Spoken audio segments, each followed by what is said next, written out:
نحمده ونصلي على رسوله الكريم اما بعد فاعوذ بالله من الشيطان الرجيم بسم الله الرحمن الرحيم واعلموا ان فيكم رسول الله لو يطيعكم في كثير من الامر لعنتم ولكن الله حبب إليكم الإيمان وزينه في قلوبكم وكره إليكم الكفر والفسوق والعصيان أولئك هم الراشدون فضلا من الله ونعمه واللہ علیم حکیم صدق اللہ العظیم۔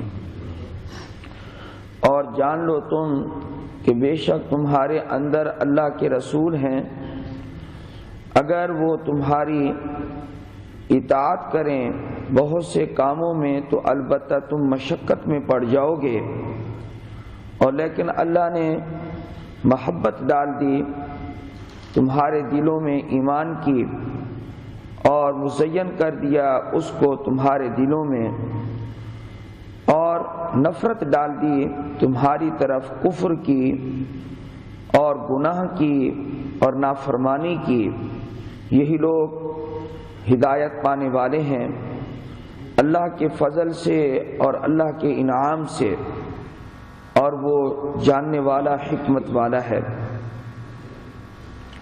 کل کا واقعہ آپ حضرات کو یاد ہوگا کہ ایک صحابی ولید بن عقبہ رضی اللہ تعالی عنہ کو اشتباہ ہو گیا تھا کہ یہ بنی مستلق کے جو لوگ ہیں جو باہر آئے ہوئے ہیں شاید مجھے قتل کرنے کے لیے آئے ہیں۔ واپس آ کر کہا جی وہ لوگ تو زکوٰۃ نہیں دیتے، وہ تو مرتد ہو گئے ہیں۔ حضرت صلی اللہ علیہ وسلم نے بجائے اس خبر پر اقدام کرنے کے تحقیق کا حکم دیا، اور حضرت خالد بن ولید رضی اللہ تعالیٰ عنہ کو تحقیق کے لیے بھیجا۔ تحقیق ہو جائے کہ وہ مرتد ہیں تو حملہ کر دینا، اور اگر وہ مرتد نہ ہوئے ہوں تو حملہ نہ کرنا، تحقیق کر لینا۔ اللہ تعالیٰ نے یہ ارشاد فرمایا، اے میرے نبی کے صحابہ، بے شک تمہارے اندر تو اللہ کا رسول موجود ہے، وہ تمہاری بات مانے، اس سے بہتر ہے تم اس کی بات مانو۔ اگرچہ دنیاوی کاموں میں بھی پیغمبر تمہیں حکم دے، دینی کاموں میں تو تمہارے اوپر ان کی اطاعت واجب ہے، لیکن دنیاوی کام کے اندر بھی بہت سارے کاموں میں اگر تم ان کی بات مانو گے تو تمہارا فائدہ ہوگا، اگر وہ تمہاری بات مان لیں تو تمہارا نقصان ہو جائے گا۔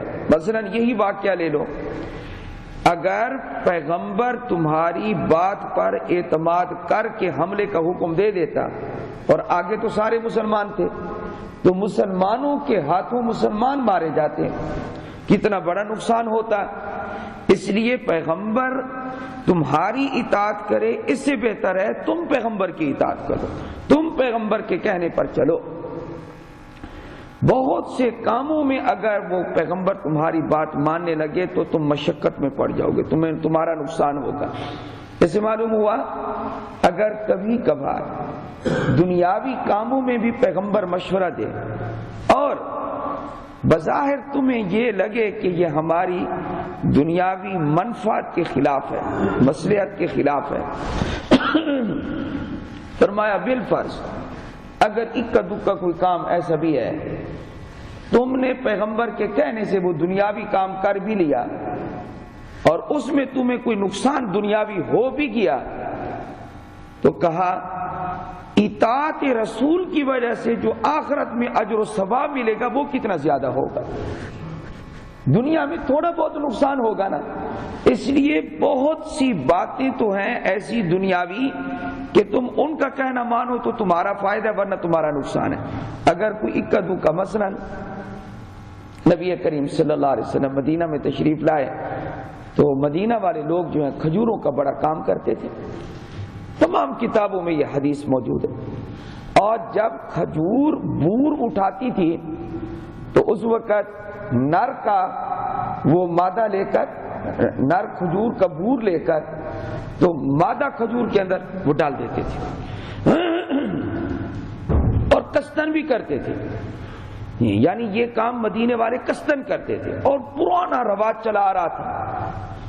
آپ علیہ الصلوۃ والسلام نے فرمایا یہ کیا کرتے ہو تم؟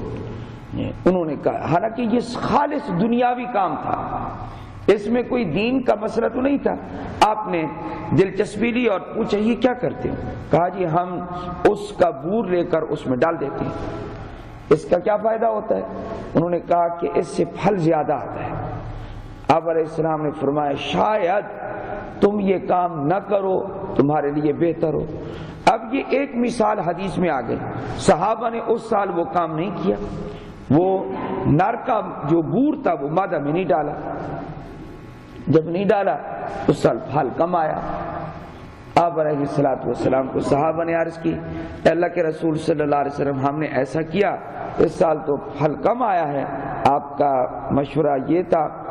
آپ علیہ السلام نے فرمایا تم اپنے دنیا کے کاموں کو زیادہ بہتر جانتے ہو، کر لیا کرو، آئندہ کے لیے اجازت دے دی.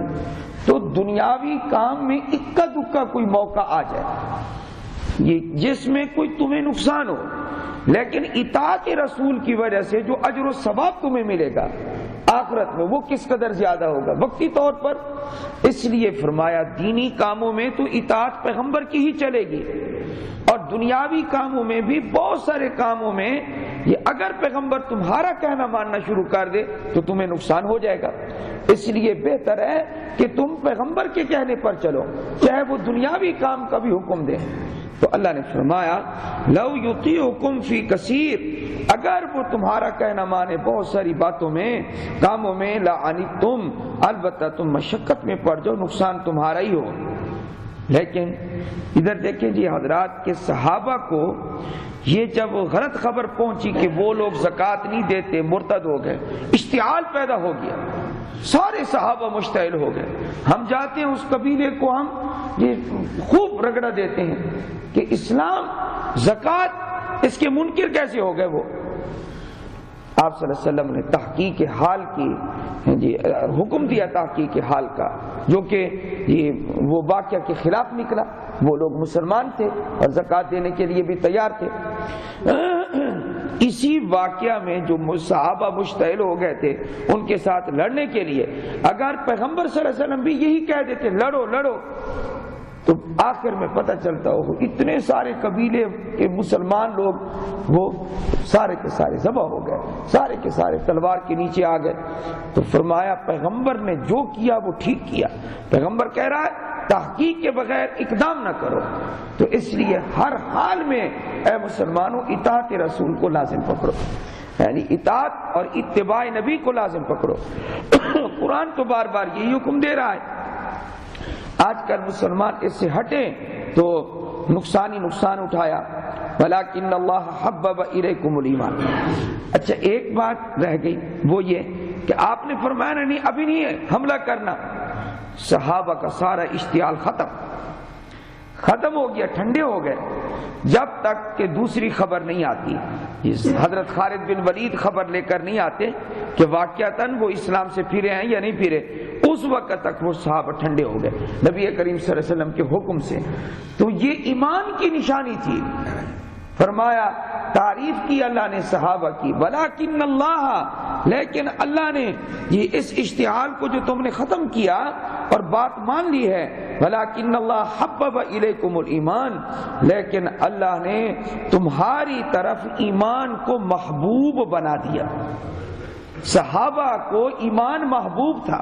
حبب الیکم الایمان یہ چیز ہے جو محبت کرنے کی ہے. اور مساجد اور مدارس یہ اسی چیز کے مراکز ہیں جب آدمی اس ماحول میں آتا ہے ایمان کی بات سنتا ہے، ورنہ آپ دیکھیں باہر کا ماحول کیا ہے، وہاں ایمان کی بات تو نہیں ہوتی۔ صبح کے 10-15 منٹ دینے کے لیے لوگ تیار نہیں ہیں کہ ایمان کی بات سن لیں۔ وَلَٰكِنَّ اللَّهَ حَبَّبَ إِلَيْكُمُ الْإِيمَانَ، دیکھو کیا اللہ نے فرمایا، لیکن اللہ نے تمہاری طرف ایمان کو محبوب بنا دیا۔ صحابہ ایمان سے محبت کرتے تھے۔ حبب الیکم الایمان وزینہ فی قلوبکم، اور اللہ نے صرف ایمان تمہارے دلوں میں ڈالا نہیں ہے، اللہ نے ایمان تمہارے دلوں میں مزین فرما دیا ہے۔ تو ایمان تمہارے لیے زینت ہے صحابہ کے لیے۔ ہماری زبان میں کہتے ہیں فلانی شے فلانی کو جچ گئی ہے، تو ایمان بھی صحابہ کو جچ کیا تھا۔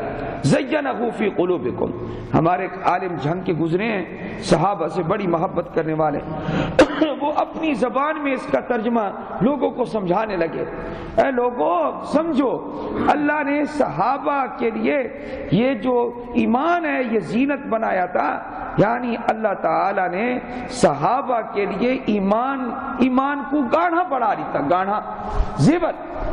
تو یہ صحابہ کا ایمان معتبر ایمان ہے، اس لیے صحابہ معیار ایمان ہے۔ فَإِنْ آمَنُوا بِمِثْلِ مَا آمَنْتُمْ بِهِ فَقَدِ اهْتَدَوْا بِهِ، اللہ نے ایمان بھی دیا، ایمان کو آراستہ بھی کر دیا، ایمان کو مزین بھی کر دیا دلوں میں۔ نبی کریم صلی اللہ علیہ وسلم نے اس لیے تو فرمایا حدیث میں، میری باقی امت تم میرے صحابہ کی ریس نہ کرنا۔ کیوں؟ اس لیے کہ تم میں سے کوئی شخص احد پہاڑ کے برابر میلوں میں پھیلا ہوا ہے، اگر اتنا سونا خرچ کر دے اور میرا صحابی ایک مٹھی جو خرچ کر دے، تمہیں ثواب کم ملے گا، میرے صحابی کو ثواب زیادہ ملے گا، کیونکہ اخلاص ہے۔ احد پہاڑ جنہوں نے دیکھا ان کو پتہ ہے کتنا پھیلا ہوا ہے، احد پہاڑ کے برابر سونا خرچ کرے، یعنی ایمان ہے، اخلاص ہے۔ تو فرمایا وَزَيَّنَهُ فِي قُلُوبِكُمْ، یہ وَكَرَّهَ إِلَيْكُمُ الْكُفْرَ وَالْفُسُوقَ وَالْعِصْيَانَ۔ مومن تو ہم سارے ہیں ماشاءاللہ، لیکن یہ چیز بھی ہے جو اگلی آ رہی ہے، اللہ نے اے صحابہ تمہاری طرف نفرت ڈال دی ہے ان چیزوں کی، کفر کی۔ کفر کو تم یہ نفرت کی نگاہ سے دیکھتے ہو، شرک کو نفرت کی نگاہ سے دیکھتے ہو، والفسوق، اور بڑے گناہ، بڑا جو گناہ ہے اس کو فسوق سے تعبیر کیا، اور عصیان فرمایا مطلق نافرمانی، اس سے مراد یہاں چھوٹا گناہ ہے۔ تو کفر کو بھی ناپسند کرتے ہو اور بڑے گناہ کو بھی ناپسند کرتے ہو اور چھوٹے گناہ کو بھی ناپسند کرتے ہو، اولئک هم الراشدون، اللہ نے فرمایا یہی لوگ ہدایت یافتہ ہیں۔ یہ صحابہ ہی ہدایت یافتہ، چھوٹے بڑے گناہ کو ناپسند کر۔ حضرت عبداللہ ابن مسعود رضی اللہ تعالیٰ نے بڑی پیاری بات کی ہے، فرمایا جو متقی پرہیزگار ہوگا اس سے چھوٹا گناہ بھی اگر ہو جائے تو اس کو ایسے لگے گا جیسے پہاڑ میرے اوپر آ کر گر گیا، تو اس کو نافرمانی کا احساس ہوگا، اتنا دل اس کا صاف شفاف ہوگا۔ اور اگر فرمایا کہ پرواہ کرنے والا ہی نہیں ہے، گناہ ہوتا ہے تو ہوتا رہے، فرمایا کہ بڑے سے بڑا گناہ بھی ہو جائے تو حضرت نے فرمایا جیسے مکھی بیٹھتی ہے نا اس بدن کے اوپر، آدمی اڑا دیتا ہے مکھی کو، وہ ایسے اڑا دے گا، یعنی کیا ہو گیا، کچھ نہیں ہوا۔ تو یہ دلوں کی بات ہے، دل متقی پرہیزگار ہے یہ تو گناہ کا احساس ہوگا، اگر نہیں ہے تو بڑے سے بڑے گناہ کا بھی کوئی احساس نہیں، کیا ہو گیا کیا ہو گیا، پھر تو وہ باتیں ہوں گی، آؤ جی مولوی صاحب ڈراتے رہتے ہیں، مولوی صاحب کیا ڈرائیں، ہم کچھ نہیں کہتے بھائی، ہم نہیں کچھ کہتے، صحابہ کو دیکھو اللہ نے کیا کہا صحابہ کے بارے میں، کفر ناپسند یہ کرتے ہیں اور اسی طرح بڑے گناہ کو بھی ناپسند کرتے ہیں، چھوٹے گناہ کو بھی ناپسند کرتے ہیں۔ وَقَرَّهَ إِلَيْكُمُ الْكُفْرَ وَالْفُسُوقَ وَالْعِصْيَانَ أُولَئِكَ هُمُ الرَّاشِدُونَ فَضْلًا مِّنَ اللَّهِ وَنِعْمَةً۔ اللہ تو نے صحابہ کو اتنا اچھا ایمان دیا اور کفر وغیرہ کی نفرت ڈال دی ہے، پکا ایمان، کامل ایمان عطا کیا انبیاء کے بعد۔ اے اللہ تو نے کوئی ان کا عمل پسند کیا؟ فرمایا نہیں، میں نے ان پر فضلا من اللہ و نعمہ، میں نے ان پر اپنا فضل کیا، میں نے ان پر اپنا انعام کیا۔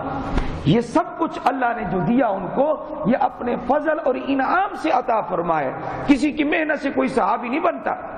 ساری کائنات عبادتیں کرتی رہے، تہجد پڑھتی رہے، صحابی کا مقام پالے گی وہ کبھی نہیں. اس لیے فرمایا فضلا من اللہ و نعمہ. ایک صحابی نے ایک نماز نہیں پڑھی، ساری دنیا کے اولیاء سے افضل ہے. وہ کون سا صحابی تھا؟ ایمان. اللہ کے رسول صلی اللہ علیہ وسلم میں اسلام لانا چاہتا ہوں، میں ایمان قبول کرنا چاہتا ہوں. آپ نے فرمایا ٹھیک ہے. ادھر جہاد بھی ہو رہا تھا، یہ عین جہاد کے موقع پر وہ آیا مسلمانوں کے لیے. آپ مجھے یہ مشورہ دیں پہلے میں جہاد میں شریک ہو جاؤں پھر میں اسلام لاؤں، یا پہلے اسلام لاؤں پھر جہاد میں شریک ہو جاؤں؟ آپ نے فرمایا اسلم ثم قاتل فی سبیل اللہ، او کما قال صلی اللہ علیہ وسلم. پہلے اسلام لاؤ، کیونکہ اسلام کے بغیر تو بڑے سے بڑا عمل بھی قبول نہیں ہوگا. اس لیے پہلے اسلام قبول کرو. کلمہ پڑھا، یہ اسلام قبول کیا، اور اس کے بعد پھر جہاد میں شریک ہوئے. ایک نماز کا موقع نہیں ملا، اسی جہاد میں وہ شہید ہو گئے. تو علماء فرماتے ہیں یہ صحابی بھی دنیا کے تمام اولیاء سے افضل ہے. وجہ تمام اولیاء تہجد گزار تو ہو سکتے ہیں، حاجی تو ہو سکتے ہیں، عمرہ کرنے والے ہو سکتے ہیں، قاری قرآن ہو سکتے ہیں، یعنی سب کچھ ہو سکتا ہے، ذکر و اذکار کرنے والے ہو سکتے ہیں، لیکن وہ صحابی رسول نہیں بن سکتے. اس لیے کہ صحابی کی جو آنکھ ہے، صحابی کے جو کان ہے، وہ کسی کو اللہ نے نہیں دیے. تو اس لیے فرمایا اللہ پاک نے. مجھے مدینہ میں ایک عالم ملے تھے تو پاکستان کے، آپ 30 سال ہو گئے، 32 سال ان کو وہاں رہتے ہوئے. ہم اکٹھے بیٹھے تھے تو مجھے کہنے لگے عشاء کی نماز کے بعد تاریخ صحابہ کا تذکرہ چل پڑا. تو ان کی زبان سے یہ لفظ نکلا، کہتے ہیں مولوی صاحب بات یہ ہے کہ صحابہ پر اللہ کا فضل اور انعام ہو گیا ہے، اب کون آدمی ان کی ریسیں کرے، کون ان کے مقام کو پہنچے. یہاں دیکھو قرآن بھی وہی کہہ رہا ہے کہ ایمان ایسا اعلیٰ میں نے کیوں دیا، فضلا من اللہ و نعمہ. جی اللہ کا فضل ہو گیا، اللہ کا انعام ہو گیا، اللہ جسے چاہے نواز دے. سارے تو ابو بکر نہیں بن سکتے نا جی. فضلا من اللہ و نعمہ واللہ علیم حکیم. اللہ تو نے صحابہ کو کیوں چنا؟ فرمایا اللہ جاننے والا ہے، حکمت والا ہے. اس لیے یہ نبی کریم صلی اللہ علیہ وسلم کی ایک حدیث ہے، ان اللہ اختارنی واختار علی اصحابی. اللہ نے پوری کائنات میں سے مجھے چنا، میرے لیے میرے صحابہ کو چنا ہے. اللہ ہم سب کو صحابہ کی عزت عظمت کی توفیق عطا فرمائے.